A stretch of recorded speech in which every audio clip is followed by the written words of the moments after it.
Oke, lanjut kita login ke dalam aplikasi. Lalu tadi kita harus setting dulu, coba produk, yaitu pertama kategori dulu ya. Kita coba setting. Lalu kita pergi ke menu setting. Di sini ada setting kategori produk. Nah, ini mulai dari table atau view-nya, dari image, kode kategori, name kategori, dan action. Nah, untuk menambahkan kategori produk, kita klik di action yang button kanan ini, lalu kita klik tambah kategori. Kita isikan kode kategorinya, misalnya contoh, saya mau nambahkan kategori baru ya, misalnya tes 123. Nah, kategorinya ini hanya tes. Nah, Slook secara otomatis akan menyamakan dari kode kategori gitu. Jadi tidak perlu kita inputkan karena dari kode kategori Slook akan menyimpan. Deskripsinya apaan? Misalnya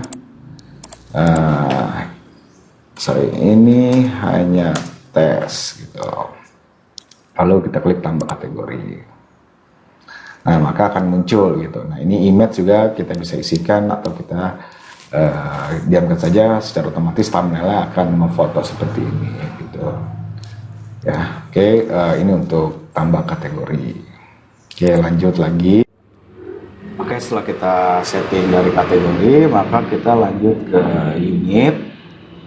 Oke, kita buka, tetap di menu setting, lalu klik setting unit di sini. Maka kita isikan unit itu gini. Jadi misalnya dalam satuan barang itu mungkin box atau piece atau karton, char ya. Ya dengan kode unit dan nama unitnya gitu. Jadi klik di action sini, lalu kita klik tambah unit. Nah, di sini kita klik kode unit. Misalnya saya pengen contoh satuan, misalnya kode unitnya SAT gitu, nama unitnya satuan gitu. Ya, nah ini parent unit atau unit dasar ini nanti bisa kita pilih lagi yang ada sesuai yang sudah kita inputkan. Tapi pada dasarnya sih saya mengosongkan ini karena apa? Misal contoh ketika misal dalam satu unit box mungkin ada apa lagi di dalamnya? Mungkin dalam unit karton, di dalam karton itu mungkin ada box gitu. Jadi turunan dari unit tersebut. Jadi karena ini tidak ada turunannya, maka saya buatkan untuk unit dasarnya saya tidak pilih. Setelah itu kita klik tambah unit. Nah, ini akan masuk di sini. Oke, berarti tadi kategori produk sudah kita setting, lalu setting unit, maka lanjut lagi kita ke setting brand.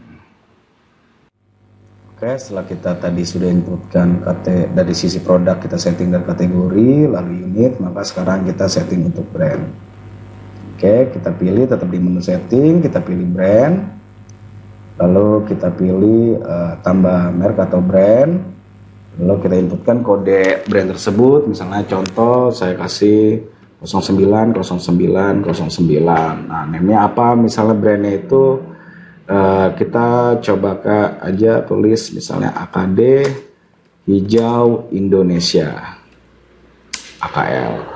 Nah, secara otomatis Slook ini mengambil dari sebuah nama name. Jadi tidak perlu lagi diinputkan karena ini generate secara otomatis gitu. Deskripsi adalah deskripsi dari barang atau brand tersebut. Misalnya alat swab AKD Indonesia, alat swab AKD Hijau Indonesia sudah AKL.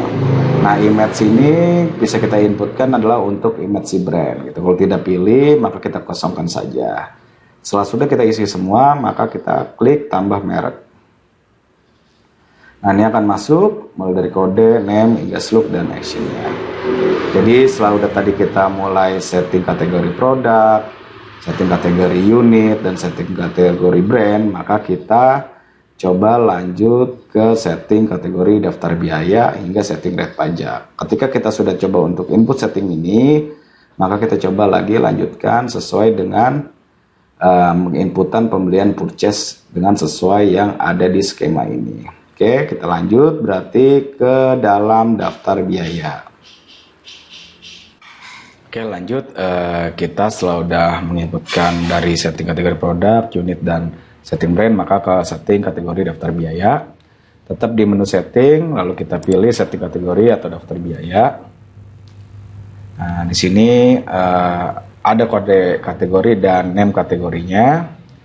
Kita langsung aja klik action, tambah kategori biaya. Kita klikkan kode kategori. Ini mungkin seperti kode COA lah gitu ya. Contohnya misalnya saya memberikan kodenya 1, 2, 3, 4, 5 gitu. Nah, terus ini name kategorinya adalah biaya marketing misalnya. Kita langsung klik tambah kategori biaya. Nah, setelah itu baru akan muncul yaitu biaya marketing dengan kategori 1, 2, 3, 4, 5. Nah, setelah udah kita setting kategori daftar biaya, satu lagi kita setting yaitu rate pajak. Tetap di menu setting, kita klik setting rate pajak.